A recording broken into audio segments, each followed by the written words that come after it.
పరవశించాలని, ప్రభు యేసులో పరవశించాలని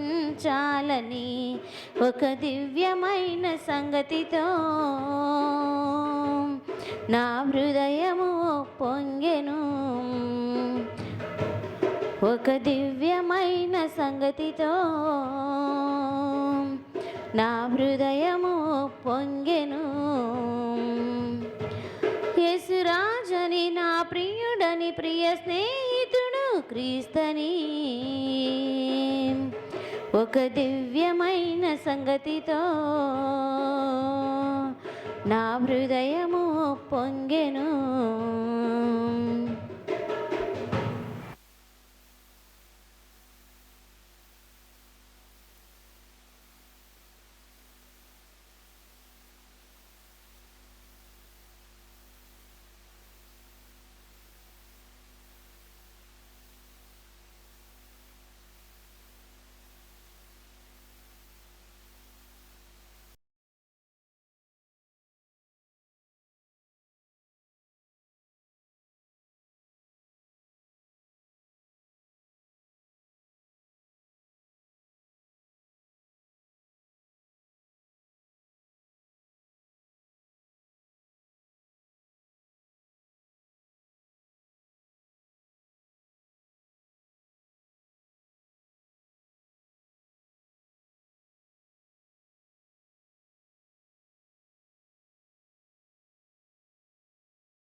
తన మాటతో ఆ దేవుడే చేశాడు తెలుసునా. రుచి చూసి నమ్ముతావని, ఆ దేవుడున్నాడంటావని, తన గూర్చి నువ్వు చెబుతావని, నువ్వు తింటున్న ఆహారమే చేశాడు తెలుసునా. తన మాటతో ఆ దేవుడే చేశాడు తెలుసునా.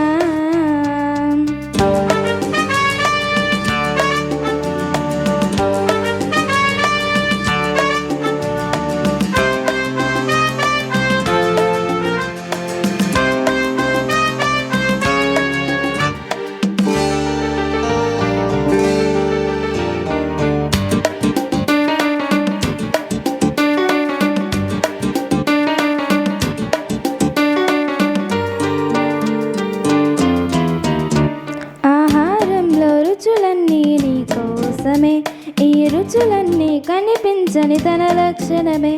ఆహారంలో రుచులన్నీ నీ కోసమే, ఈ రుచులన్నీ కనిపించని తన లక్షణమే. పులుపు తీపి కళ్ళకు చూపించలేవుగా, పులుపు తీపి కళ్ళకు కనిపించలేవుగా, పులుపు తీపి కళ్ళకు చూపించలేవుగా, పులుపు తీపి కళ్ళకు కనిపించలేవుగా. కనిపించని రుచులన్నీ కలిగించే కన్నాడు నిన్నే. నీకు కనిపించకపోయినా ఉన్నాడని నమ్మాలి నీవే. నువ్వు తింటున్న ఆహారమే చేశాడు తెలుసునా. తన మాటతో ఆ దేవుడే చేశాడు తెలుసునా.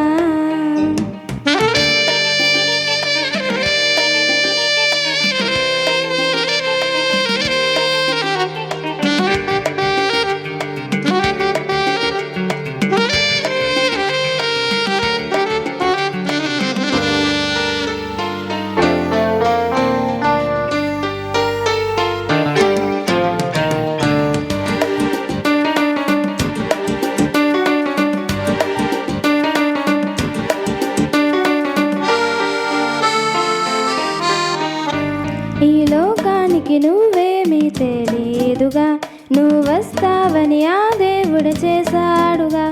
ఈ లోకానికి నువ్వేమీ తెలియదుగా, నువ్వు పుట్టక ముందే దేవుడు చేశాడుగా. సృష్టిలోని ఉన్నవన్నీ చెయ్యలేవుగా, నువ్వు చెయ్యలేనివన్నీ అతడు చేశాడుగా. సృష్టిలోని ఉన్నవన్నీ చెయ్యలేవుగా, నువ్వు చెయ్యలేనివన్నీ అతడు చేశాడుగా. కనిపించని రుచులన్నీ అనుభవించి చెప్పాలి నీవే. కనులు కనిపించకపోయినా రుచి చూచి చెప్పాలి నీవే. నువ్వు తింటున్న ఆహారమే చేశాడు తెలుసునా. తన మాటతో ఆ దేవుడే చేశాడు తెలుసునా.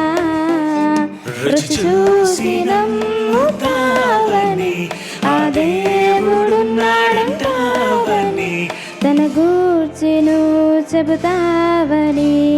నువ్వు తింటున్న ఆహారమే చేశాడు తెలుసునా. తన మాటతో ఆ దేవుడే చేశాడు తెలుసునా.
నీ దేహమే ఆ ప్రభునిది, నీ ఆత్మయే ఆ ప్రభునిది, నీ జీవితం ఆ ప్రభునిదే, ఈ లోకమే ఆ ప్రభునిదే.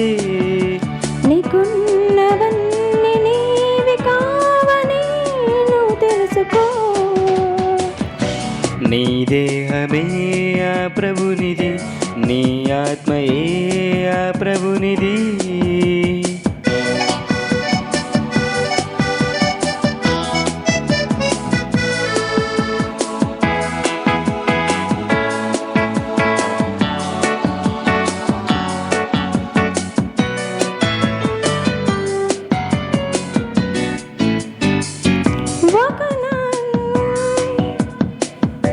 తనలోనే నీవు ఉన్నావులే, ఆదాములోనికొచ్చావులే, ఈ తరములోని పుట్టావులే. ఒకనాడు ఉంది ఆ దేవుడే, తనలోనే నీవు ఉన్నావులే, ఆదాములోనికొచ్చావులే, ఈ తరములోని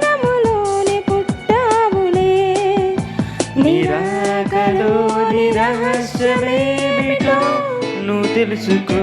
నీ దేహమే ఆ ప్రభునిది, నీ ఆత్మయే ఆ ప్రభునిది.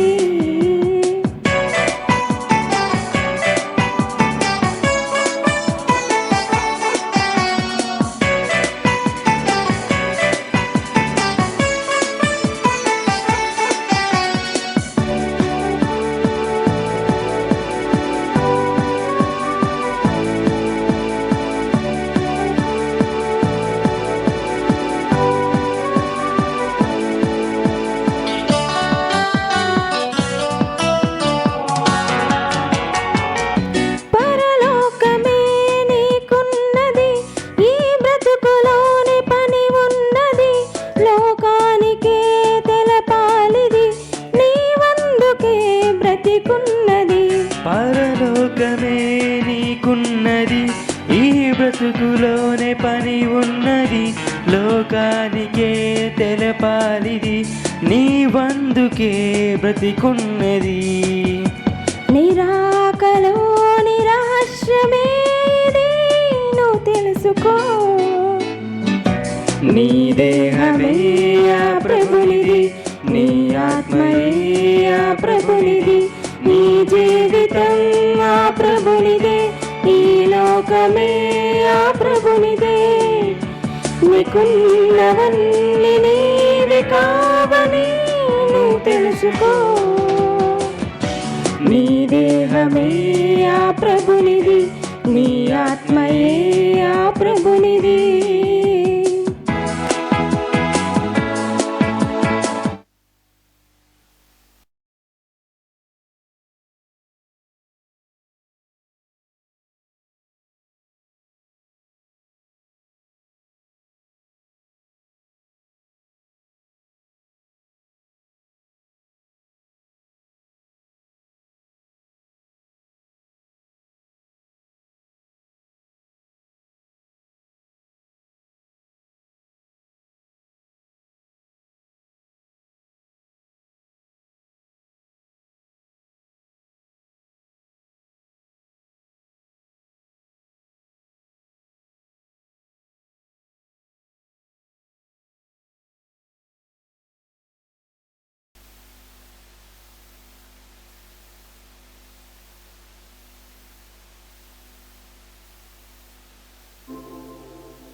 పరుగులు తీస్తుంది, ఉరకలు వేస్తుంది, దేవుడు చెప్పిన ఆజ్ఞను పాటిస్తూ ఉంది. సోమరి ఎందాక ఊరుకుందో, కాలమే పరుగులు తీయక ఉరకలు వేయక, కాలం నీతో ఆగదు, సమయం నీతోనే ఉండదు.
పోయారు. ప్రాణాలను దేవునికిచ్చిన వారు ఎందరో పరిశుద్ధులుగా ప్రసంగాలంచారు. తిరస్కార కొల్ల దెబ్బలు బంధకములు అనుభవించిరి. అడవులలో కొండలలోను గృహలలోను తెలుగురాడిరి. శోధింపబడిన వారు ఖడ్గముతో చంపబడిరి. సమయమునకు అసమయమునక ప్రభు పనిలో ప్రయాసపడిరి. అలుపెరుగని పోరాటం చేసి ఆయుష్కాలం ముగించుకొని సోమరి ఎందాక ఊరుకొందు. కాలమే పరుగులు తీయక ఉరకలు వేయ. కాలం నీతో ఆగదు, సమయం నీతోనే ఉండదు. కాలం నీతో ఆగదు, సమయం నీతోనే ఉండదు. పరుగులు తీస్తుంది, ఉరకలు వేస్తుంది. దేవుడు చెప్పిన ఆజ్ఞను పాటిస్తూ ఉంది. సోమరి ఎందాక ఊరుకొందు. కాలమే పరుగులు తీయక ఉరకలు వేయక. కాలం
ప్రార్థన చేసుకొని వాక్య భాగంలోనికి వెళ్దాం. మమ్మల్ని మిక్కిలిగా ప్రేమించిన మా కన్న తండ్రి, నిఘనమైన శ్రేష్టమైన పరిశుద్ధమైన నామానికి నైనా కృతజ్ఞతాస్తుతులు చెల్లిస్తున్నాం. దేవా, ఇంతవరకునైనా నీ బిడ్డలముగా నీ సన్నిధానంలో చేరి పాటల ద్వారా ప్రభువా నిన్ను మహిమపరచున్నాం. ఇప్పుడు నాయన వాక్య భాగంలోనికి వెళ్తుండగా మా ఆత్మీయ జీవితానికి అవసరమైనటువంటి నాయన మీ మాటల ద్వారా మీరు మాతో మాట్లాడండి. మీరు మాట్లాడుతున్నటువంటి ప్రతి మాటను నాయన వినగలిగే చెవిని, గ్రహించగలిగేటువంటి హృదయాన్ని మాకు ప్రసాదించమని క్రీస్తు నామములో ప్రార్థించి వేడుకొనుచున్నాము తండ్రి, ఆమేన్. రికార్డింగ్ పెట్టు.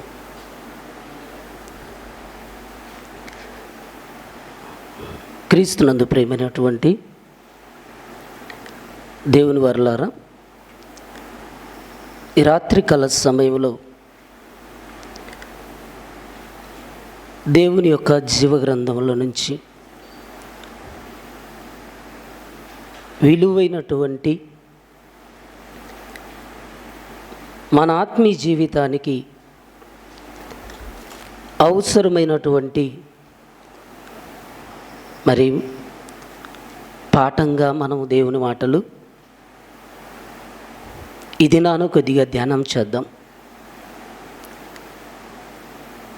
క్రైస్తవులముగా, దేవుని పిల్లలముగా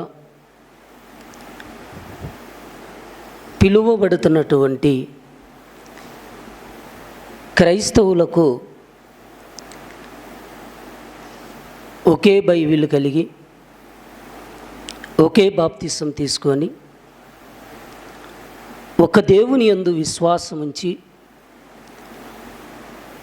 ముందుకు సాగుతున్నటువంటి దేవుని పిల్లలలో ఏకభావం లేకపోవటం, ఏక మనస్సు లేకపోవటం, ఏక ఆలోచన లేకుండా, ఏక హృదయం అనేది లేకుండా ఈరోజు సమాజంలో కనబడుతున్నారు. దేవుడు మనల్ని ఈ భూమి మీద పుట్టించాడంటే ఆ దేవుడు గొప్పవాడు. దేవుడు ఎంత గొప్పవాడో మనకు బైబిల్ చదివితే మనకు అర్థమవుతుంది. దేవుడు ఎంత గొప్పవాడంటే బైబిల్ అనేది చదివితే మనకు అర్థమవుతుంది. కానీ ఇదే బైబిలు కలిగినటువంటి క్రైస్తవులు ఏకాభిప్రాయం లేకపోవటం, ఈరోజు సమాజంలో అన్యజనుల మధ్య నవ్వుల పాలు, అంటే యేసుక్రీస్తు ప్రభుల వారిని కానీ, తండ్రి అయినటువంటి దేవుణ్ణి కానీ, బైబిల్ పట్టుకున్నటువంటి దేవుని పిల్లలను కానీ ఇంకా చులకనగా చూడటానికి దానికి కారణం ఎవరంటే క్రైస్తవులమైనటువంటి మనమే అని చెప్పవచ్చు. క్రైస్తవులమైనటువంటి మనము బైబిలు మనకేం చెప్తుంది, మన జీవితంలో ప్రభువు మనకేం చెప్తున్నాడంటే, దేవుడు మనల్ని ఒక మాటలో చెప్పాలంటే తగ్గించుకో అని చెప్తున్నాడు. తగ్గించుకోవాలి మనం. కానీ ఎక్కువసార్లు మనం ఏమనుకుంటామంటే, నేను జ్ఞానిని, నాకు అంతా తెలుసు, నేను గొప్పవాడిని అని మనిషి అనుకుంటాడు. బైబిల్ ఏం చెప్తుంది ఒకసారి మనము బైబిల్లోనికి వెళ్ళి చూడగలిగితే, సామెతల గ్రంథం 3వ అధ్యాయం 7వ వచనాన్ని ఒకసారి చూడండి. సామెతల గ్రంథం, నేను జ్ఞానిని కదా అని నీవు అనుకొనవద్దు అంటున్నాడు. చూడండి బైబిల్ ఏం చెప్తుంది, నేను జ్ఞానిని కదా అని నీవు అనుకోద్దు. మనం ఏమనుకుంటామంటే, నేను జ్ఞానిని, నాకంతా తెలుసు అని ఎక్కువగా మనము పొరపాటు పడుతున్నామండి. నాకంతా తెలుసు అన్నప్పుడే మనిషికి ఏమొస్తుందంటే గర్వం వచ్చేస్తుంది, అహంకారం అనేది వచ్చేస్తుందండి.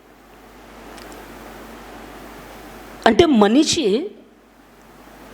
దేవుడు ఏం చెప్తున్నాడంటే, ప్రభువును తెలుసుకున్న తర్వాత, దేవుణ్ణి తెలుసుకున్న తర్వాత తగ్గించుకో అంటాడండి. మనం క్రీస్తు యొక్క అడుగు జాడల్లో మనం నడుచుకోవాలి. ఈరోజు దేవుడు మనల్ని లోకములో ఉన్నప్పుడు, చీకటిలో ఉన్నప్పుడు, పాపములో ఉన్నప్పుడు ప్రభువు మన కోసం ప్రాణం పెట్టి రక్తాన్ని చిందించి తన ప్రాణమును పెట్టింది. ఎందుకంటే మనము తగ్గించుకుంటామని. మనల్ని కాపాడింది దేవుడు. ఎందుకంటే ఒక్క మాటలో చెప్పాలంటే తగ్గించుకోవాలి. ఈరోజు చూస్తే దేవుని యొక్క వాక్యము ఒకలాగా చెప్తుంటే మనిషి మరోలాగా ప్రవర్తిస్తుంటాడు. మన ఆత్మలను రక్షించేది ఏంటి? వాక్యం. మన ఆత్మలను రక్షించేది వాక్యం. అది అందరికీ తెలుసు, మనందరికీ తెలుసు. వాక్యము మన ఆత్మల్ని రక్షిస్తుంది. మనం వాక్య ప్రకారము బ్రతకాలని దేవుడు చెప్పాడా, చెప్పలేదా? ఖచ్చితంగా దేవుడు వాక్య ప్రకారం బ్రతకండి, వాక్యానుసారంగా జీవించండి. తన్ను తాను తగ్గించుకున్నవాడు హెచ్చించబడతాడు, తన్ను తాను హెచ్చించుకున్నవాడు తగ్గించబడతాడు అని దేవుని యొక్క లేఖనాలు, వాక్యము మనకు సెలవిస్తుంది. అయితే మనిషి ఈరోజు తగ్గించుకోవాలి. యేసుక్రీస్తు ప్రభుల వారు పరలోకము నుండి ఈ లోకానికి తన్ను తాను తగ్గించుకొని ఈ లోకానికి వచ్చాడు. తన్ను తాను ఎందుకు తగ్గించుకున్నాడంటే మనల్ని రక్షించాలి, మనల్ని పరమునకు చేర్చాలని. మరి దేవుడైతే తగ్గించుకున్నాడు, ఈ లోకానికి వచ్చాడు, ప్రాణం పెట్టాడు, మన పాపము కడిగాడు, మనల్ని పరిశుద్ధులుగా తీర్చాడు. అయితే పరిశుద్ధులమని చెప్పుకొని, దేవుని పిల్లలమని చెప్పుకొని మనం ఎలా ఉన్నామంటే ఈరోజు వాక్యానికి విరుద్ధంగా బ్రతుకుతున్నామండి. వాక్యానికి ఎంత విరుద్ధంగా అంటే దేవుడు అంటున్నాడు తగ్గించుకుంటే మనం ఎలా ఉంటున్నాం ఒకసారి బైబిల్లో చూడగలిగితే ఇక్కడ అంటున్నాడు, నేను జ్ఞానిని కదా అని నీవు అనుకునవద్దు. చలమ్మ, నేను జ్ఞానిని కదా అని అనుకోవద్దు.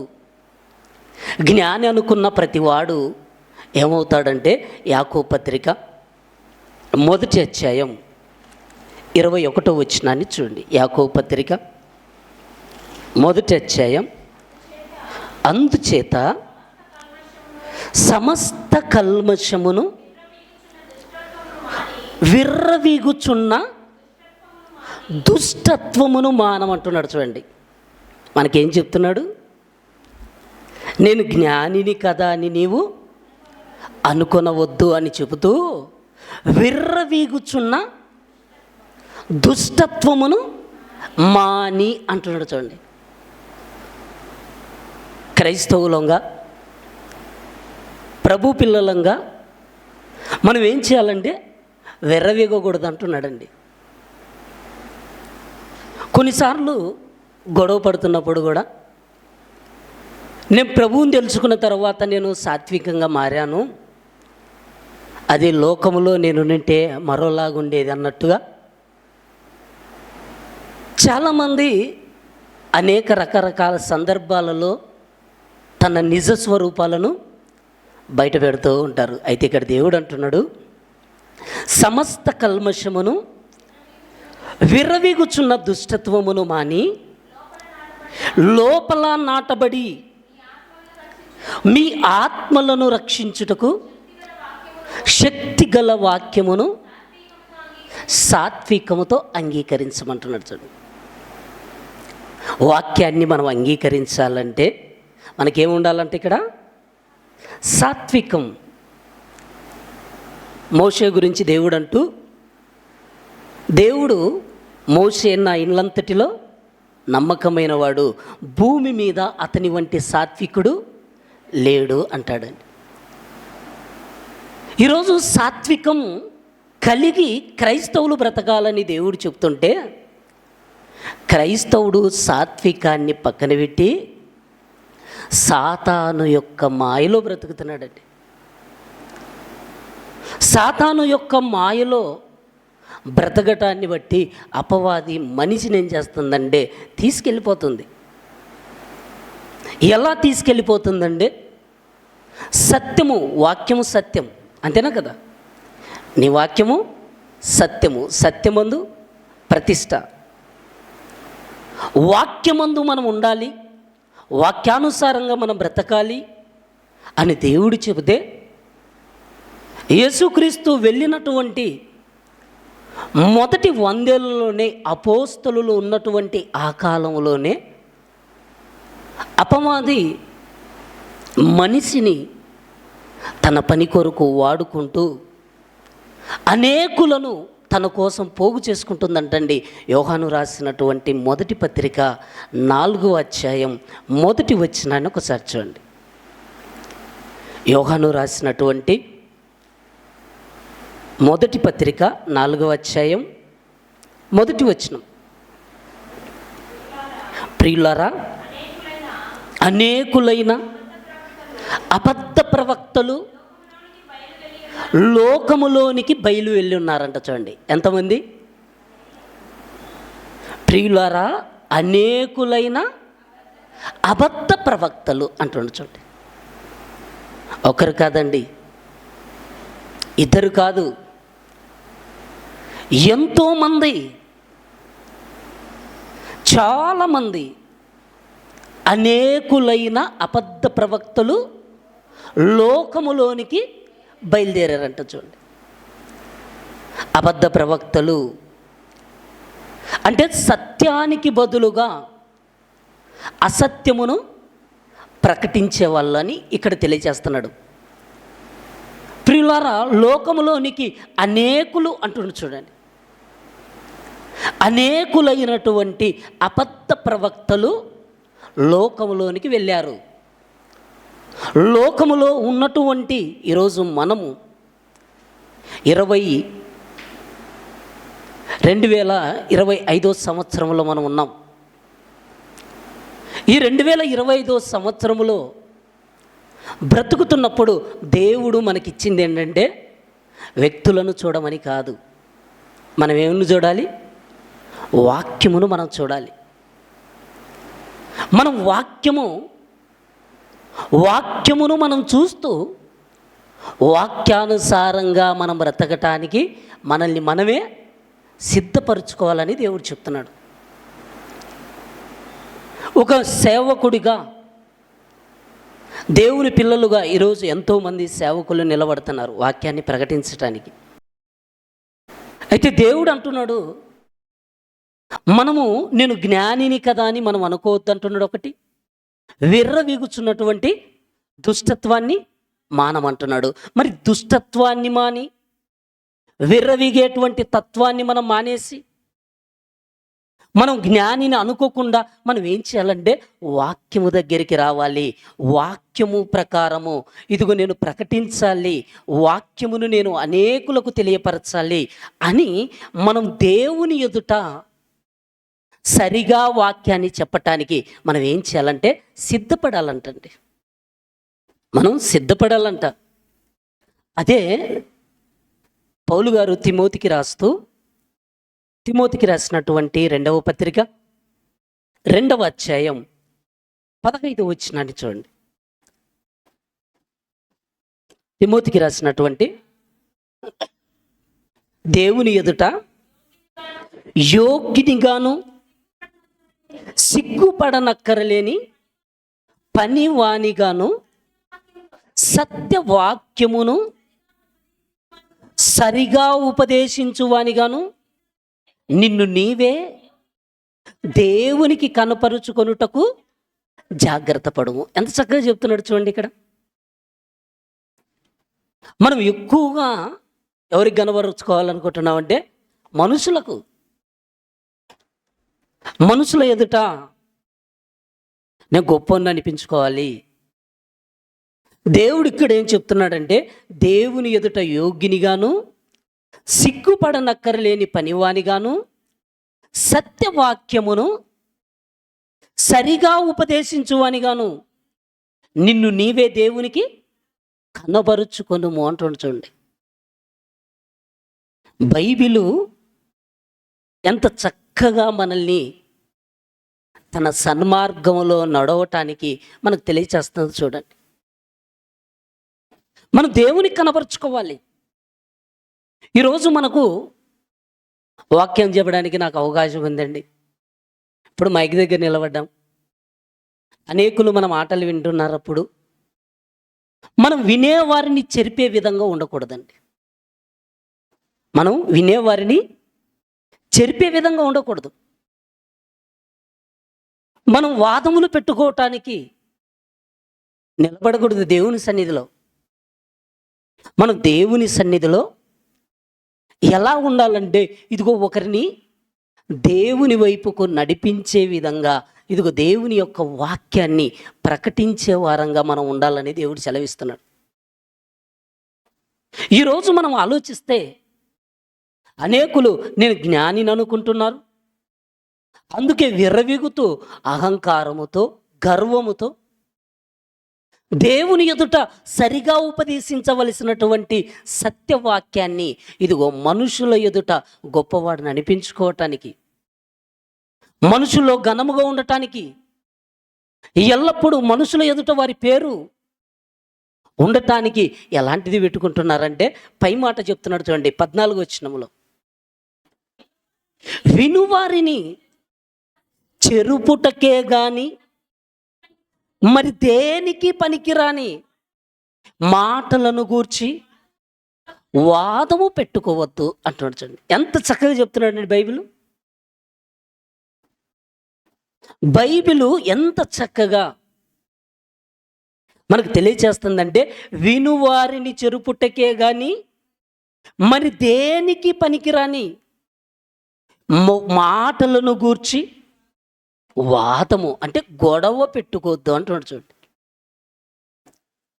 గొడవ పెట్టుకోవద్దు. ఈరోజు బైబిల్ అండి, మనం అందరం బైబిల్ పట్టుకున్నాం.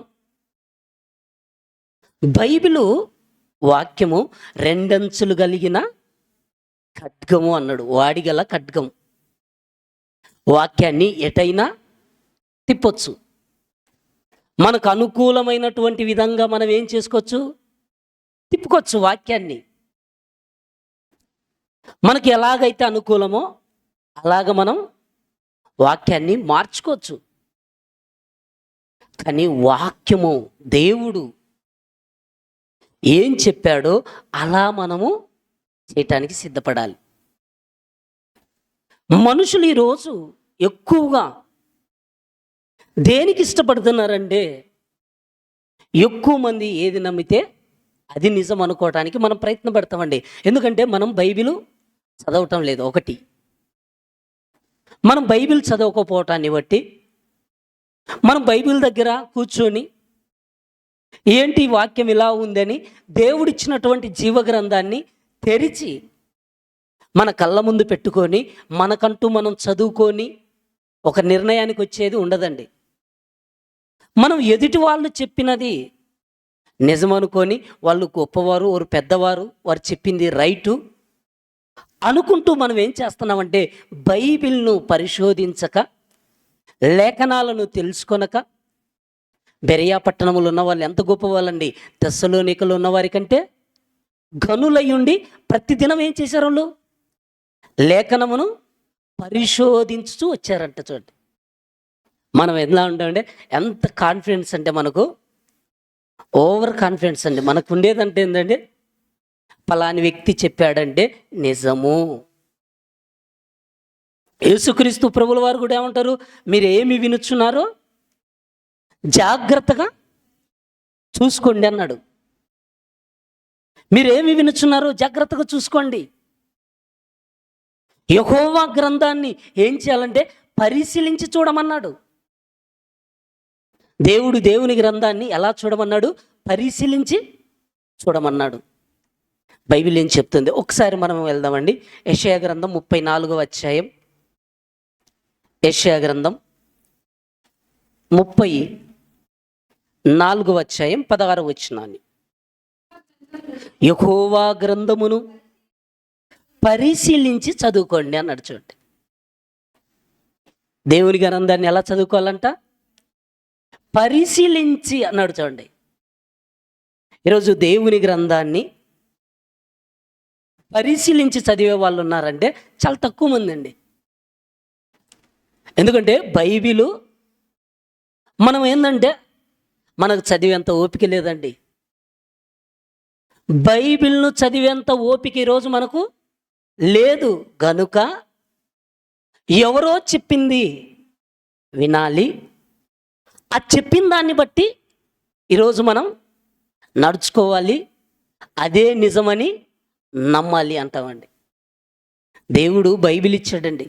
బైబిల్ ఎలా రాయబడింది, పరిశుద్ధాత్మ ప్రేరణ వలన దేవుడు ఆయా కాలాలలో తన పిల్లలను ఎన్నుకొని పరిశుద్ధాత్మ ప్రేరణ వలన రాయబడినటువంటి గ్రంథాన్ని ఈరోజు మనం కలిగి ఉన్నాం. ఈ గ్రంథాన్ని మనం చదవాలి, చదివిన దాని ప్రకారం గైకొంటూ ముందుకు నడవాలని దేవుడు చెప్తున్నాడు.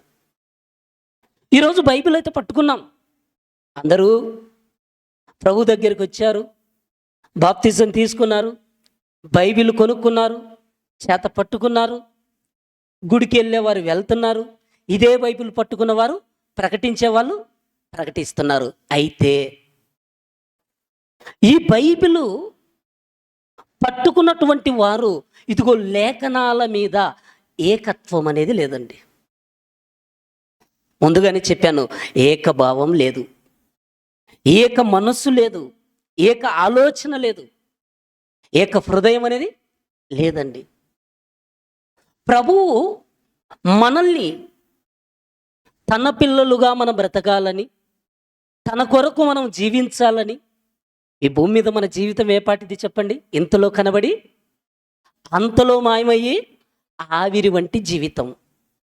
ఈ ఆవిరి వంటి జీవితంలో ఒకరి మీద ఒకరు కోపాలు పెట్టుకొని, ఒకరి మీద ఒకరు పగలు పెట్టుకుంటే, దేని పెట్టుకున్నారంటే లోకంలో మనం చూస్తే డబ్బు విషయంలోను, పొలం విషయంలోను, ఆధిపత్య విషయంలోను, అధికార విషయంలోను చాలామంది పగ పెట్టుకున్న వాళ్ళని చూస్తూ ఉంటాం. కానీ ఇప్పుడు మనం ఆలోచిస్తే బైబిల్ విషయంలో కూడా, వాక్య విషయంలో కూడా ఆధిపత్యం కలిగి ఉండాలని, ఈరోజు ఏకత్వం అనేది లేకుండా దేవుని యొక్క లేఖనాలను కొంతవరకు రాయబడినటువంటి ఈ గ్రంథాన్ని సరిగా అర్థం చేసుకోకుండా అపార్థం చేసుకొని సంపూర్ణులుగా సాగవలసినటువంటి క్రైస్తవులు, దేవుని పిల్లలు సాతాను మాయలో చిక్కుకుంటూ అపవాది యొక్క వలయములో కూరుకుపోతూ ఏకత్వం అనేది లేకుండా, ప్రేమ లేకుండా, నాకు జ్ఞానం ఉంది అనుకుంటూ మనిషి ఏమైపోతున్నాడంటే ప్రేమ లేకుండానే కన్ను మూసేటువంటి పరిస్థితి అపవాది తీసుకురాబోతుంది. బైబిల్ను మనం చాలా జాగ్రత్తగా ఆలోచిస్తే ఎఫెసీయులకు రాసిన పత్రిక 4వ అధ్యాయం, ఎఫెసీయులకు రాసిన పత్రిక 4వ అధ్యాయం 11వ వచనాన్ని ఒకసారి చూడండి. మనమందరము విశ్వాస విషయములోను దేవుని కుమారుని గూర్చిన జ్ఞాన విషయములోను ఏకత్వము పొంది అంటున్నాడు. చూడండి ఏమండి, బైబిల్ ఎంత చక్కగా రాయబడింది. మరలా చదవండి మాట.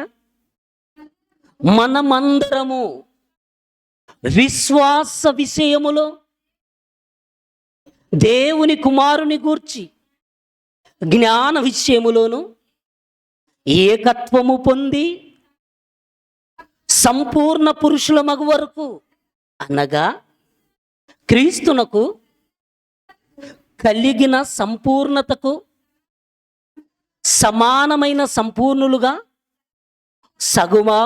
కలవరమగు వరకు ఆయన ఇలాగ నియమించాడు.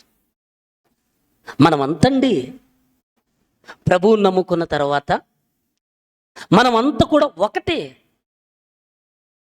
ఏమండి, ఒక స్త్రీకి పురుషుడికి వివాహం జరుగుతుంది అనుకోండి, అప్పుడు వివాహంకు ముందు ప్రసంగం ఉంటుందండి. ఆ ప్రసంగంలో ఏముంటుంది? దేవుడు నరుడుగా ఒంటరిగా ఉండుట మంచిది కాదు అని సాటి అయినటువంటి సహాయం అని తెలియచేస్తూ చివరికి వచ్చేసరిగా ఇంతకు ముందు ఇద్దరుగా ఉంటున్నారు, ఇప్పుడు వారి ఇద్దరుగా ఉండకుండా ఏక శరీరముగా ఉందురు అంటారండి. అంటే ఏక శరీరం అంటే భార్యాభర్తలు ఏక శరీరం అంటే ఒకే శరీరం అని కాదండి.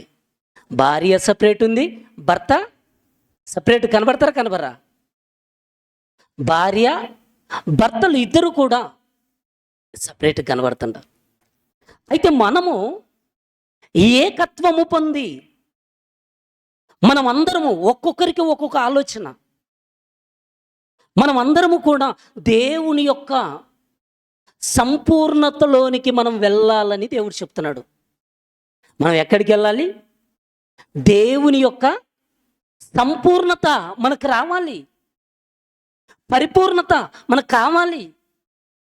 వాక్యం పైన మనకేముండాలంటే అవగాహన కావాలి అంటున్నాడు. ఈరోజు అవగాహన బైబిలు పైన మనకు కలిగింది అనుకుంటూనే భ్రమలోనికి మనం వెళ్ళిపోతున్నామండి. భ్రమలోనికి మనం వెళ్ళిపోతున్నాము. మనము దేవునికి దూరం అయిపోతున్నామండి. అందుకే మనకి ఎంతో జ్ఞానం ఉందన్నా ప్రేమ లేకపోతే ఏమంటాడో ఒకసారి బైబిల్లోనికి వెళ్ళి మనం చూడగలిగితే, కొరింథీయులకు రాసిన మొదటి పత్రిక 13వ అధ్యాయం, కొరింథీయులకు రాసిన మొదటి పత్రిక 13వ అధ్యాయం 2వ వచనం. కొరింథీయులకు రాసిన మొదటి పత్రిక 13వ అధ్యాయం 2వ వచనం.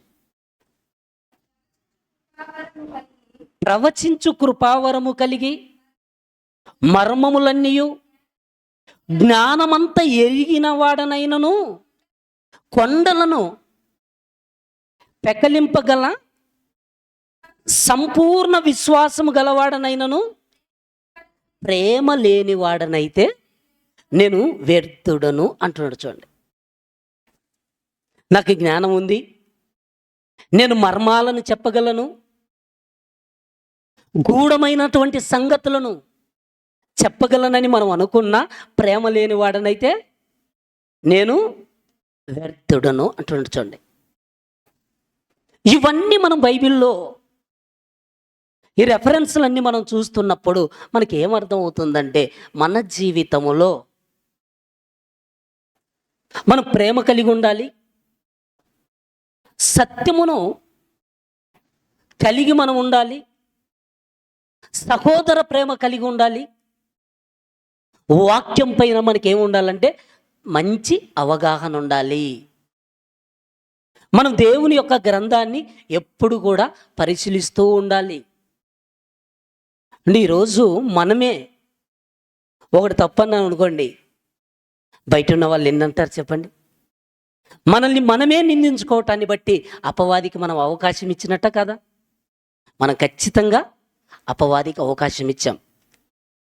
బైబిల్లో ఒక మాట తప్పుగా మనకు అనిపించిన బైబిల్లో చాలా మాటలు ఉంటాయండి. తండ్రి మనకు ఎంత గొప్పవాడంటే, భూమి మీద ఉన్నటువంటి తండ్రి మన బాగోగులన్నీ చూస్తాడు. పరలోకపు తండ్రి మన అవసరతలన్నీ కూడా తీరుస్తాడు. మనకు ఆయుష్నిచ్చాడు, ఆరోగ్యాన్ని ఇచ్చాడు, మనల్ని కాపాడుతున్నాడు, మనల్ని జీవింపచేస్తున్నాడు. ఈ లోకంలో మనం బ్రతుకుతున్నామంటే ఎవరి దయ వలన? దేవుని దయ వలన. అయితే దేవుడి దయ వలన అంటే తండ్రి,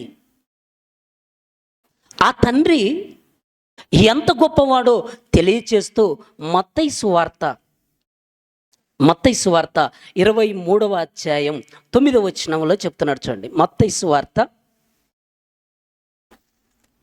23వ అధ్యాయం 9వ వచనం. మరియు భూమి మీద ఎవనికైనను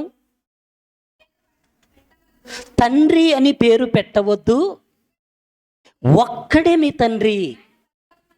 ఆయన ఎక్కడున్నాడంటండి? పరలోకమందున్నాడంటండి. నేనేమన్నా చెప్తున్న మాటలని బైబిల్లో ఉన్నాయా లేవండి?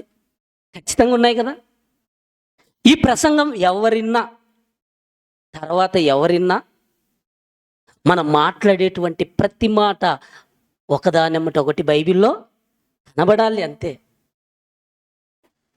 ఈ మాటలు చాలా తక్కువ మంది చూడొచ్చు, కానీ ఎప్పటికైనా కూడా ఆ మాటలు నిజమేందో అబద్ధమేందో తెలియచేస్తాడు.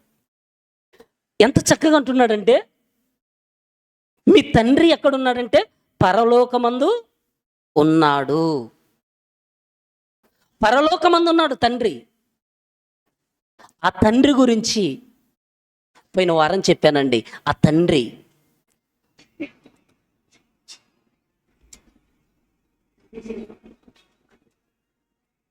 బంజేయది పరలోకమందును భూమి మీదను ఉన్న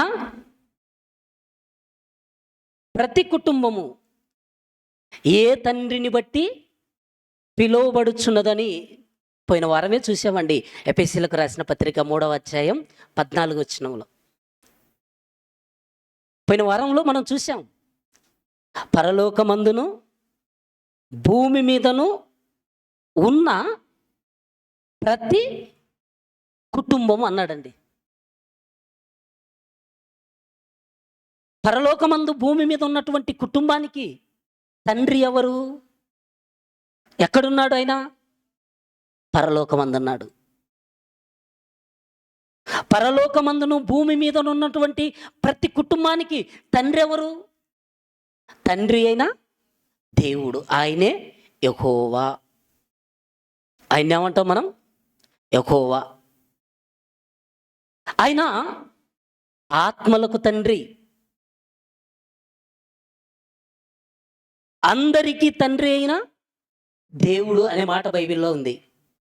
ఎఫెసీయులకు రాసిన పత్రిక 4వ అధ్యాయం 6వ వచనం.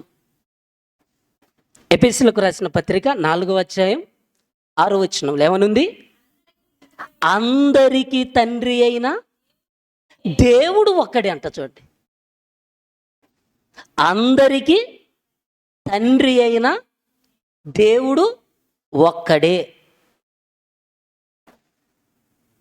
అందరికీ, అందరికీ భూమి మీద ఉన్నటువంటి కోటాను కోట్ల మనుషుల జనాలందరికీ అనుకుందాం. ఇక ముందుగా చదువుకున్నటువంటి వాక్యమును బట్టి పరలోకమందును భూమి మీదను ఉన్న ప్రతి కుటుంబం అన్నాడండి. ఈ మాటను బట్టి చాలామంది ఎగతాళి చేస్తారండి. ఏమనంటే, కుటుంబం ఉంది, మనకంటూ కుటుంబాలు ఉన్నాయి, మన కుటుంబంలో భర్త ఉంటే భార్య ఉంది, పిల్లలు ఉన్నారు, అందరున్నారు, మరి పరలోకమందును భూమి మీదను ఉన్న ప్రతి కుటుంబం అంటున్నారు కదా, అంటే పరలోకమందు ఉన్నటువంటి తండ్రికి భార్య ఉందా అని అడుగుతున్నారండి. అంటే అజ్ఞానంగా ఆలోచిస్తున్నారండి. దేవుడు మనల్ని ఎలా చేశాడంటే, తనలోని జీవవాయువును ఊది మనల్ని జీవాత్మగా చేశాడు. అంటే ఒక మాటలో చెప్పాలంటే కన్నాను అన్నాడండి. తనలో ఉన్నటువంటి భాగాన్ని మనకిచ్చాడు అంతే. ఆత్మలుగా మనం ఈరోజు శరీరములు ఉన్నాం అంతే. చచ్చిపోయారనగానే లోపల నుంచి ఏం వెళ్ళిపోద్ది? ఆత్మ వెళ్ళిపోద్ది. దానికే ఆత్మలకు తండ్రి అయిన దేవుడు అన్నాడండి. ఆత్మ, దేవుడు ఆత్మ గనుక ఆత్మతోనూ సత్యముతోనూ ఆరాధించుదు అనే మాట మనం చదువుకుంటున్నాం కదా. దేవుడు ఆత్మ అని అర్థమైపోయింది. ఆ ఆత్మ నుంచి విభాగింపబడినటువంటి శక్తులే తండ్రి అయినటువంటి దేవుని యొక్క ఆత్మ నుంచి వచ్చినటువంటి యేసుక్రీస్తు ప్రభుల వారు పరిశుద్ధాత్మ దేవుడు, మొదటి మానవుడు, వాళ్ళ తర్వాత భూమి మీదకి వచ్చినటువంటి ఆదాము. ఇలా భూమి మీదకి వచ్చినటువంటి మనం అందరం, అందుకే అక్కడ అన్నాడు అందరికీ తండ్రి అయిన దేవుడు ఒక్కడే అన్నాడండి. యేసుక్రీస్తు ప్రభుల వారికైనా, పరిశుద్ధాత్మ దేవుడికైనా, మనందరికైనా. ఎందుకంటే యేసుక్రీస్తు ప్రభుల వారు దేవదూతల స్వభావమును ధరించుకున్నాడా? ధరించుకోలేదండి. ఒకసారి చూడండి ఆ మాట కూడా. హెబ్రీలకు రాసిన పత్రిక, హెబ్రీలకు రాసిన పత్రిక, హెబ్రీలకు రాసిన పత్రిక 2వ అధ్యాయం 16వ వచనం. హెబ్రీలకు రాసిన పత్రిక, ఏలయనగా ఆయన ఎంత మాత్రమును దేవదూతల స్వభావమును ధరించుకొనక అబ్రహాము సంతాన స్వభావమును ధరించుకొని ఉన్నాడంట. చూడండి, ఎవరి స్వభావం ధరించుకోలేదు? దేవదూతల స్వభావం. పరలోకంలో ఉన్నటువంటి దేవుడు, దేవునితో సమానంగా ఉన్నటువంటి యేసుక్రీస్తు ప్రభుల వారు ఎవరి స్వభావాన్ని ధరించుకొని భూలోకానికి వచ్చాడని లేఖనం చెప్తుందంటే అబ్రహాము సంతాన స్వభావము అంటున్నాడు. చూడండి, అలా ధరించుకొని వచ్చాడండి.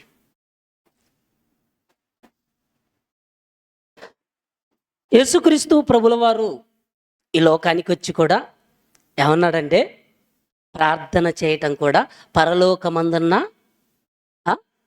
మా తండ్రి అన్నాడా అని లేదా?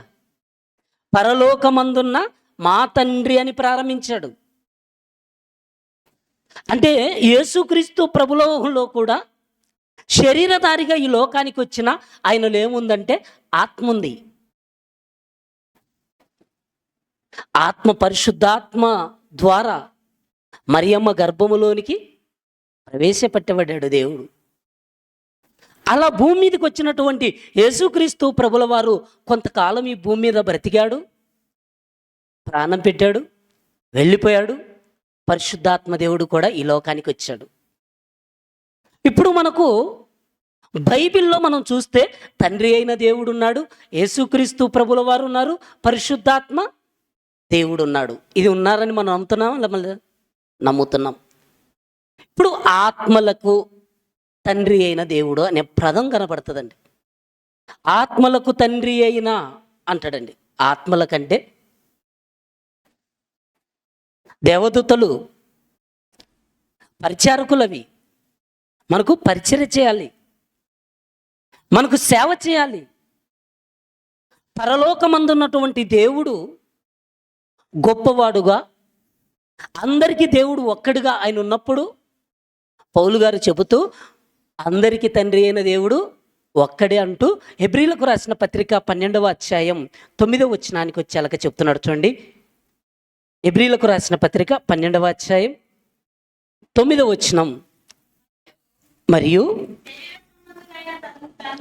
శరీర సంబంధులైన తండ్రులు మనకు శిక్షకులై ఉండిరి, వారి యందు భయభక్తులు కలిగి ఉంటిమి.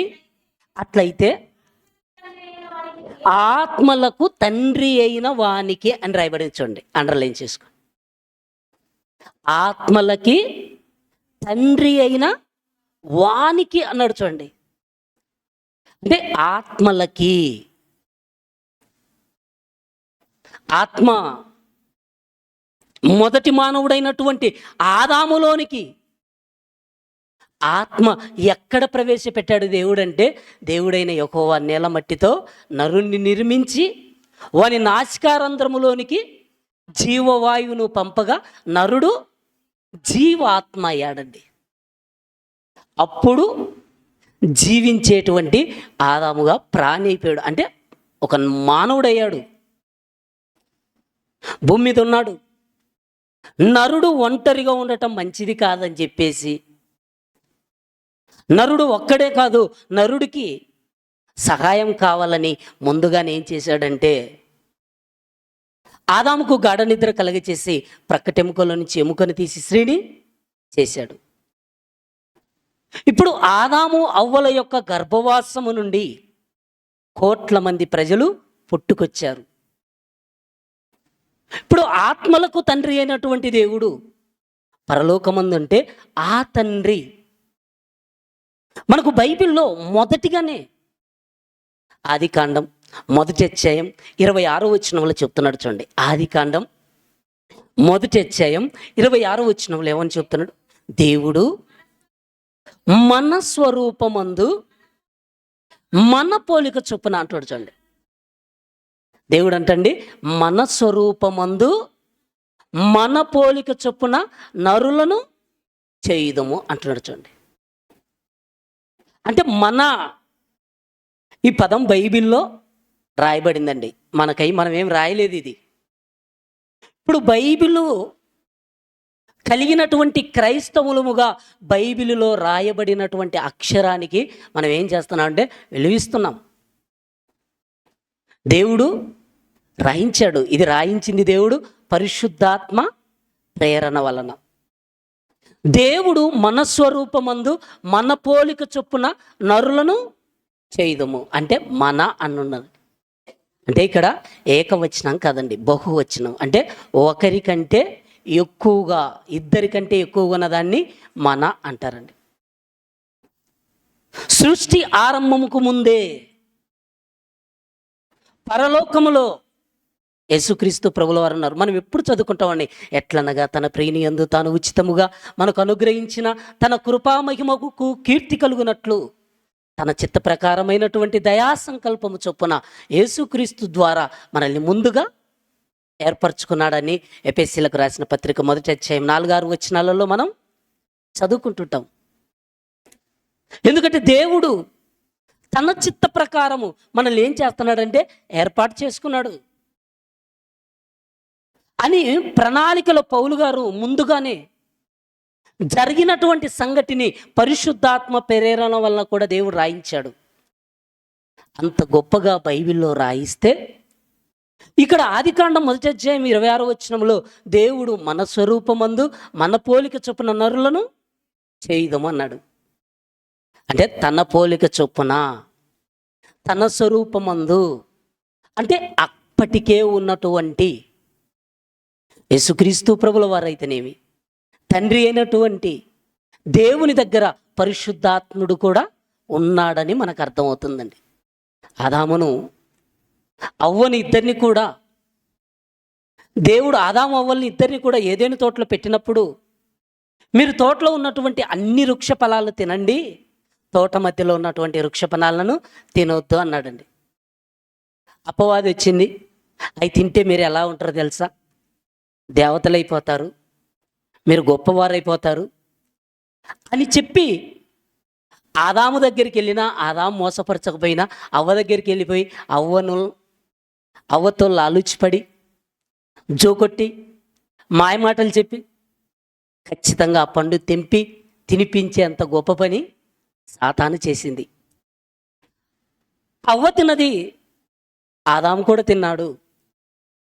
దేవుడు చల్లపూటన వచ్చే సమయానికి దిగంబరులు ఉన్నారు, చెట్టు చాటున దాక్కున్నారు. అప్పుడు నీకు దిగంబరుడని తెలిపిన వాడు ఎవడనగానే చెప్పేశారు, జరిగిన సంగతి చెప్పేశారు. అలా చెప్పిన తర్వాత మరల జీవవృక్ష ఫలాలను తిని నిరంతరము జీవిస్తారేమో అని అప్పుడు దేవుడు ఏం చేస్తున్నాడో ఆదికాండం 3వ అధ్యాయం 22వ వచనాన్ని ఒకసారి చూడండి. ఆదికాండం 3వ అధ్యాయం 22వ వచనం. అప్పుడు దేవుడైన యెహోవా ఇదిగో మంచి చెడ్డలను ఎరుగునట్లు ఆదాము మనలో ఒకని వంటి వాడాయని అంటుంచండి. ఇక్కడ మరల చూడండి, ఏకవచనమా బహువచనమా? బహువచనమే కనబడుతుందండి. ఆదాము మనలో ఒకని వంటి వాడవుతాడు అంటే అప్పుడు ఏం చేస్తున్నాడు, ఆదామును ఏం చేస్తున్నాడంటే ఆదాము మనలో ఒకని వంటి వాడావును కాబట్టి అతడు ఒకవేళ తన చేయి చాపి జీవవృక్ష ఫలములను కూడా తీసుకొని తిని నిరంతరము జీవించునేమో అని దేవుడైన యెహోవా అతడు ఏ నేల నుండి తీయబడినో ఆ నేలను సేద్ధపరచుటకు ఏదేను తోటల నుంచి పంపేశాడండి, బయటికి పంపించేశాడు. నువ్వు కష్టపడు, జీవనం సాగించు. అంతకుముందు ఏం చెప్పాడు, చెట్టు ఫలాలను తిను, హ్యాపీగా కష్టపడకుండా బ్రతుకు అని ఆదాము అవ్వలకు దేవుడు చెప్పినా తినకూడనటువంటి పండు తిన్న తర్వాత వాళ్ళు ఏమైపోయారంటే సేద్యం చేసుకోవడానికి, పని చేసుకోవడానికి బయటకు వచ్చేసారు. ఆదాము మనలో ఒకటి వంటి వాడాయను అవుతాడేమో అన్నటువంటి ఆలోచన మన అనేటువంటి పదం కూడా ఇక్కడ మనకు కనబడుతుంది. ఇంకా బాబేలు గోపురం అప్పుడు ఏదో ఆకాశం అంటే అటువంటి మంచి గోపురాన్ని కడదాం, మన పేరు సంపాదించుకుందాం, సమాజంలో చరిత్రలో మనం నిలిచిపోదాం అనుకొని గొప్పగా కట్టాలనుకున్నటువంటి వారి విషయంలో కూడా దేవుడు ఏమని రాయిస్తున్నాడో ఆదికాండం 11వ అధ్యాయం 7వ వచనాన్ని చూడండి. ఆదికాండం 11వ అధ్యాయం 7వ వచనం. అమ్మ 7వ వచనం అమ్మ. గనుక మనము దిగిపోయి వారిలో ఒకని మాట ఒకనికి తెలియకుండా మనము దిగిపోయి అంటున్నాడు చూడండి. ఇక్కడ కూడా బహువచనమే కనబడుతుంది, ఏకవచనం కాదండి. మనము దిగిపోయి ఇక యేసుక్రీస్తు ప్రభుల వారిని దేవుడు ఏమని తన గ్రంథంలో రాయించాడంటే, దేవుడు కన్నాడా కనలేదా అనేది మనం ఆలోచిస్తే కీర్తన గ్రంథం 2వ అధ్యాయం 3వ వచనంలో రాయబడి ఉంటుంది చూడండి. కీర్తన గ్రంథం 2వ అధ్యాయం 3వ వచనం. కీర్తన గ్రంథం 2వ అధ్యాయం 3వ వచనం. భూరాజులు యెహోవాకును ఆయన అభిషక్తునికి అన్నాడు చూడండి. ఇక్కడ బాగా ఆలోచించండి. భూరాజులు యెహోవాకును ఆయన అభిషక్తునికి అన్నాడు చూడండి. అభిషక్తుడు ఎవరు? యేసుక్రీస్తు ప్రభువా కదా? యేసుక్రీస్తు ప్రభువుల వారండి. అలా చెప్తూ చెప్తూ చెప్తూ కిందికి వచ్చాక 7వ వచనానికి వచ్చాక చెబుతున్నాడు చూడండి. కట్టడను నేను వివరించెదను, యెహోవా నాకు ఇలాగు సెలవిచ్చెను, నీవు నా కుమారుడవు, నేడు నిన్ను కని ఉన్నాను అంటుండు చూడండి. కన్నాడా కనలేదా? బైబిల్ను బట్టి మనకు రాయబడినటువంటి మాటలను బట్టి మనకు ఏమర్థమవుతుంది? యెహోవాకును ఆయన అభిషక్తునికి విరోధముగా నిలబడినప్పటికీ దేవుడు అంటున్నాడు, నీవు నా కుమారుడవు, నేను నిన్ను కని ఉన్నాను అంటున్నాడండి. ఇక్కడ మాకు ఇంతటితోనే సరిపోదు అనుకుంటే ఇంకా ఎబ్రీ పత్రికలోనికి వద్దామండి ఒక్కసారి.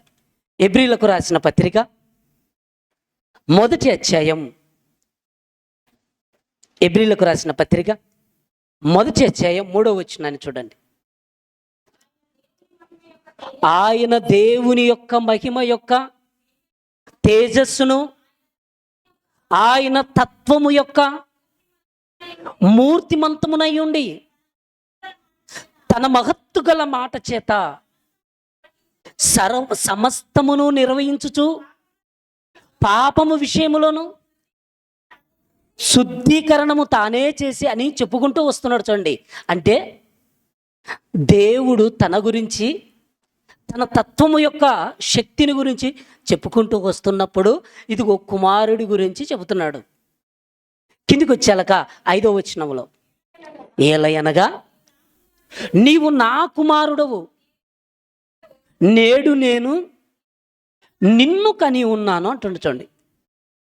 నీవు నా కుమారుడవు, నేడు నిన్ను కని ఉన్నాను అంటున్నాడు చూడండి. నువ్వు నా కుమారుడవు, నేను కన్నాను అంటున్నాడు చూడండి దేవుడు. ఈ మాట దేవదూతల గురించి ఎప్పుడన్నా చెప్పాడంటే చెప్పలేదండి. దేవదూతలు ఎవరు? 14వ వచనానికి వచ్చాక మనకు అక్కడ కనబడుతుందండి. 14వ వచనానికి వచ్చాక 13వ వచనాన్ని చూడండి. అయితే నేను నీ శత్రువులను నీ పాదములకు పాదపీఠముగా చేయు వరకు నా కుడి పార్శ్వమున కూర్చుండుము అని దూతలలో ఎవని గూర్చైనను ఎప్పుడైనను చెప్పినా వీరందరూ రక్షణయను స్వాస్థ్యము పొందబో వారికి పరిచారము చేయుటకై పంపబడినటువంటి సేవకులైన ఆత్మలు కారా అంటున్నాడు చూడండి. అంటే దేవదూతలు ఎవరు? సేవకులైన ఆత్మలు. ఆత్మలకు తండ్రి. మనం చదువుకుంటున్నాం, పరలోకమందును భూమి మీదను ఉన్నటువంటి ప్రతి కుటుంబం ఏ తండ్రిని బట్టి కుటుంబం అని పిలువబడుచున్నదో ఆ తండ్రి ఎదుట పౌలు గారు మోకాళ్ళు వేస్తున్నాడు.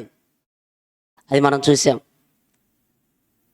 ఇంత చక్కగా బైబిల్లో రాయబడితే ఈ మాటల్లోనూ మనం ఏం చేస్తున్నామంటే కొన్నిసార్లు అపార్థం చేసుకోవటానికి అవకాశం ఉందండి. దేవుడు తన కుమారుని కన్నాడు, తన కుమారుని లోకానికి రప్పించాడు. క్రీస్తు పూర్వం 700 సంవత్సరాల క్రితమే యెషయా ద్వారా చెప్పాడు, కన్యక గర్భవతి అయి కుమారుని కనును, అతనికి ఇమ్మానుయేలును పేరు పెట్టబడను. అంటే కుమారుడు పుడతాడు. ఎప్పుడో చెప్పినటువంటి ఆ మాటను యేసుక్రీస్తు ప్రభుల వారు ఒక ప్రవచనముగా యెషయా ద్వారా పలికించినప్పటికీ అది నెరవేర్చాడు దేవుడు. అలా భూమి మీదికి వచ్చినటువంటి యేసుక్రీస్తు ప్రభుల వారు అయితేనేమి, పరిశుద్ధాత్మ దేవుడైతేనేమి, యేసుక్రీస్తు ప్రభుల వారు ఈ భూమి మీదకి వచ్చి ఏమని చెప్తాడంటే, నేను తండ్రి దగ్గర నుండి వచ్చాను అంటాడండి. ఎక్కడి నుంచి వచ్చాడు? మనం అడిగాం అనుకోండి, మనం ఎక్కడి నుంచి వచ్చాము ఇప్పుడు ప్రార్థన కంటే, నా ఇంటికా నుంచి వచ్చానని చెప్తాము, అంతేనా కదా? స్కూల్ కా నుంచి వస్తే స్కూల్ కా నుంచి వచ్చాము. ఎక్కడి నుంచి వచ్చేది మనం అక్కడివి పేరు చెప్తాం. ఇప్పుడు యేసుక్రీస్తు ప్రభుల వారు ఏం చెప్తున్నాడో ఒకసారి చూడండి. యోహాను సువార్త 13వ అధ్యాయం, యోహాను సువార్త 13వ అధ్యాయం 3వ వచనం చూడండి. తండ్రి తన చేతికి సమస్తమును అప్పగించననియు, తాను దేవుని యొద్ద నుండి బయలుదేరి వచ్చననియు, ఈ దేవుని యొద్దకు వెళ్ళవలసి ఉన్నదని యేసు ఎరిగి అంటున్నాడు. చూడండి, ఎక్కడి నుంచి వచ్చాడు? తండ్రి యొద్ద నుండి భూమి మీదకి వచ్చాడు. తండ్రి దగ్గర నుంచి భూమి మీదకి వచ్చి మరలా ఎక్కడికి వెళ్ళాలనుకున్నాడు? తండ్రి దగ్గరికి వెళ్ళవలసింది ఎరిగాడండి. అలాంటి ఆయన ఈ భూమి మీద ఉన్నప్పుడు యేసుక్రీస్తు ప్రభుల వారు ఏమంటాడంటే, తండ్రి నాకంటే గొప్పవాడు అంటాడండి. ఏమంటాడంటే, నాకంటే గొప్పవాడు అంటాడండి. చూడండి, యోహాను సువార్త 14వ అధ్యాయం 28వ వచనం. యోహాను సువార్త, నేను వెళ్ళి మీ యొద్దకు వచ్చేదనని మీతో చెప్పిన మాట మీరు వింటిరి కదా, తండ్రి నాకంటే గొప్పవాడు. ఎంత చక్కగా చెప్తున్నాడండి, తండ్రి నాకంటే గొప్పవాడు. తండ్రి ఎంత గొప్పవాడండి, ఎంత చక్కగా చెప్తున్నాడు చూడండి. తండ్రి నాకంటే గొప్పవాడు. నేను ఈ లోకానికి వచ్చాను, నా పని మానవాళి రక్షణ కొరకు ప్రాణం పెట్టాలి, రక్తాన్ని చిందించాలి, అమూల్యమైనటువంటి రక్తాన్ని చిందించాలి. సమస్త మానవాళి యొక్క పాప పరిహారం కొరకు నేను చనిపోవాలి. నేను రక్షణ అనేకులకు కలిగించాలి. నేను వెళ్ళిపోతాను. నేను వెళ్ళిన తర్వాత మీ దగ్గరికి ఎవరు వస్తారంటే ఆదరణ కర్త. నేను ఎక్కడి నుంచి వచ్చాను? తండ్రి దగ్గర నుంచి వచ్చాను. నేను తండ్రి దగ్గర నుంచి వచ్చాను, నేను తండ్రి దగ్గరికి వెళ్తాను. నేను వెళ్ళిన తర్వాత మరొక ఆదరణకర్త నేను పంపుతానంటాడండి. చూడండి, ఇదే యోహాను సువార్త 14వ అధ్యాయం 16వ వచనం. నేను తండ్రిని వేడుకొందును అంటున్నాడు. చూడండి, ఏమంటున్నాడు ఇక్కడ? నేను తండ్రిని వేడుకొందును, మీ వద్ద ఎల్లప్పుడుండుటకు వేరొక ఆదరణకర్తను, అనగా సత్యస్వరూపియగు ఆత్మను మీకు అనుగ్రహించును అంటాడు. చూడండి, నేను తండ్రిని వేడుకుంటాను. ఇక్కడ మనకి ఎక్కడ కనబడుతున్నారు? యేసుక్రీస్తు ప్రభుల వారు నేను తండ్రిని వేడుకుంటాను, తండ్రి మీకు వేరొక ఆదరణకర్తను పంపుతాను అంటున్నాడు. చూడండి, అవునా కదా? బైబిల్లో క్లియర్గా ఉందా? నేను తండ్రిని వేడుకుంటాను, వేరొక ఆదరణకర్తను తండ్రి పంపుతాడు. ఆ తండ్రి పంపినటువంటి ఆ ఆత్మ మన హృదయంలోనికి వెళ్ళిపోయి మనల్ని ఎలా మొరపెట్టేటట్టు చేస్తుందో ఒకసారి గలతీలకు రాసిన పత్రిక 4వ అధ్యాయం 6వ వచనాన్ని చూడండి. గలతీలకు రాసిన పత్రిక 4వ అధ్యాయం 6వ వచనం.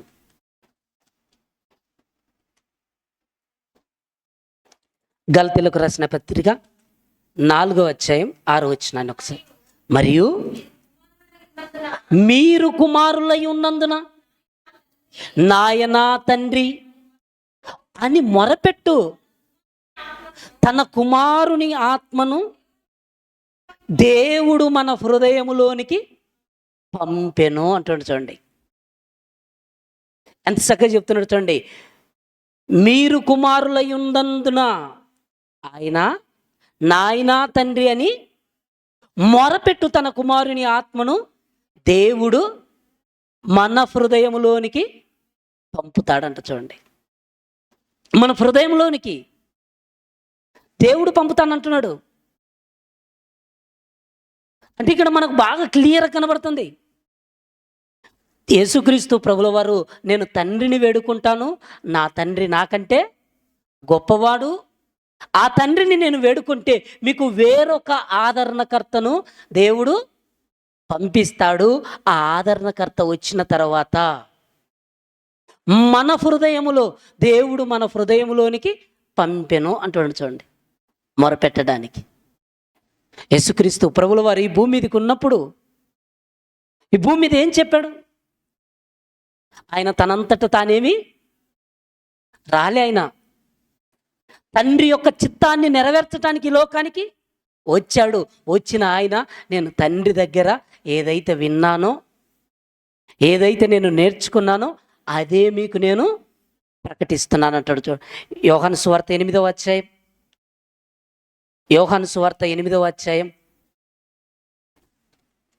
యోహాను సువార్త 8వ అధ్యాయం 28వ వచనం. కావున యేసు, మీరు మనుష్య కుమారుని పైకెత్తినప్పుడు నేనే ఆయన నిన్ను నా అంతట నేనే ఏమీ చేయక తండ్రి నాకు నేర్పినట్టు ఈ సంగతులు మాట్లాడుచున్నానని మీరు గ్రహించెదరు. తండ్రి నాకు నేర్పినట్టు అంటున్నాడు. చూడండి, ఏం నేర్పాడా? తండ్రి నాకు నేర్పినట్టు. తండ్రి నాకు నేర్పాడు, తండ్రి దగ్గర నేను నేర్చుకున్నాను అంటున్నాడు. ఇంకా యోహాను సువార్త 16వ అధ్యాయం 13వ వచనానికి వచ్చాక ఇంకెంత చక్కగా చెప్తున్నాడు. చూడండి,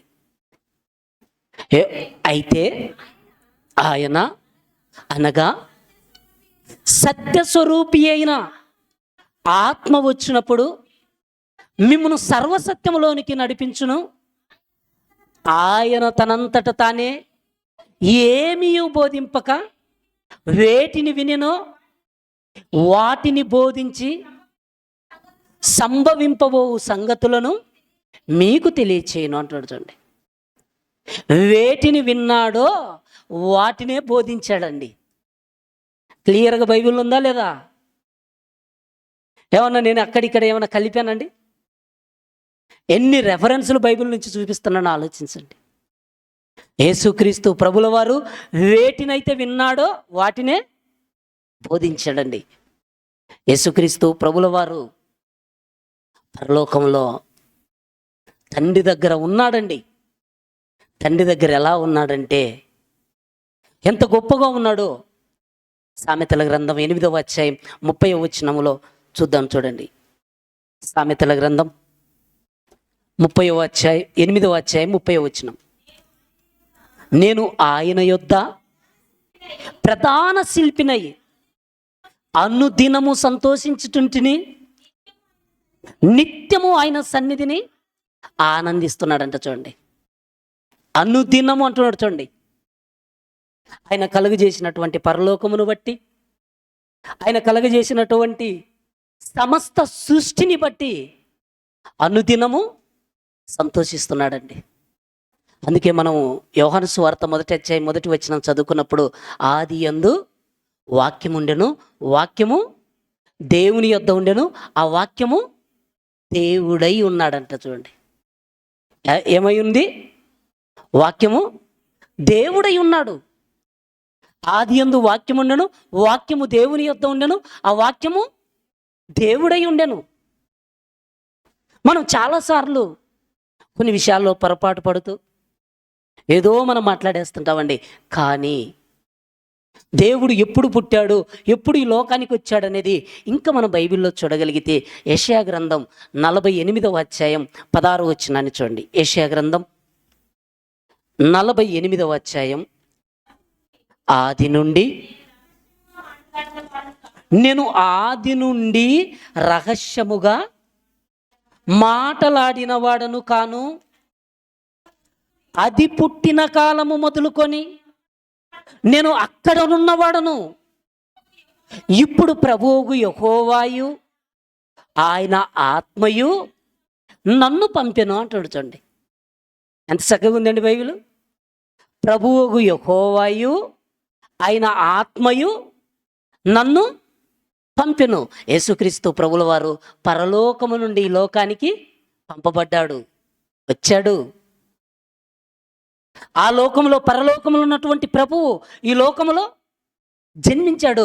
జన్మించినటువంటి యేసుక్రీస్తు ప్రభుల వారు శరీరధారిగా ఉన్నాడండి. ఉన్నాడా లేదా? శరీరధారిగా మనలాగా ఉన్నాడండి.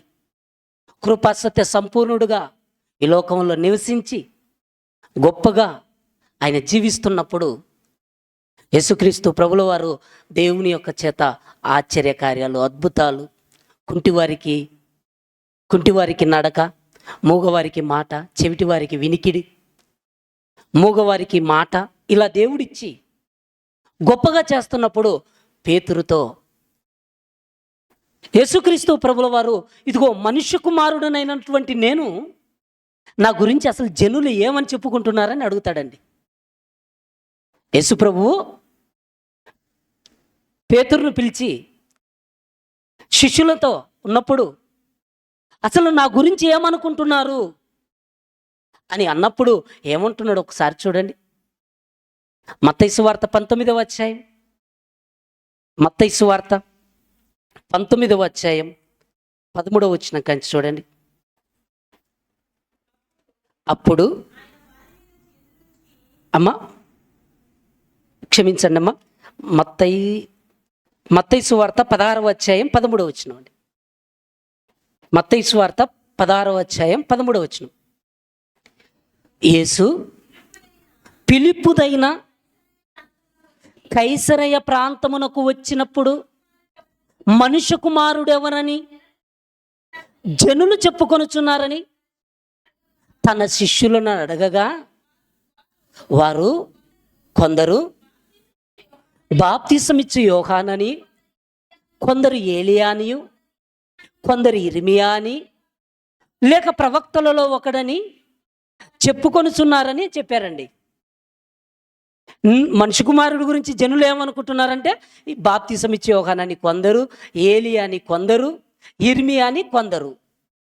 అందుకు ఆయన, మీరైతే నేను ఎవడనని చెప్పుకొనుచున్నారని వారిని అడిగాను. అందుకు సీమోను పేతురు, నీవు సజీవుడవగు దేవుని కుమారుడవైన క్రీస్తువని చెప్పాను. అందుకు యేసు, సీమోను బరియోనా, నీవు ధన్యుడవు, పరలోకమందున్న నా తండ్రి నీ సంగతి నీకు బయలుపరిస్తేనే కానీ నరులు నీకు బయలుపరచలేరు అంటున్నాడు. చూడండి, అంటే ఎవరు బయలుపరిచారంటండి? పరలోకమందున్న తండ్రి.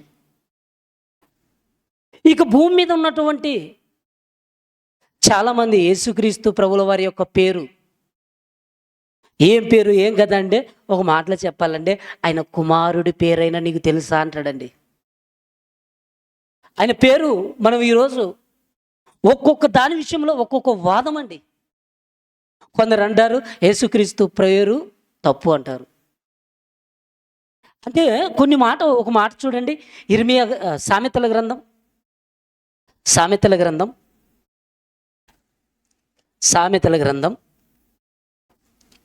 30వ అధ్యాయం 4వ వచనం చివరి లైన్ను చూడగలిగితే, సామెతల గ్రంథం 30వ అధ్యాయం 4వ వచనం చివరి లైన్,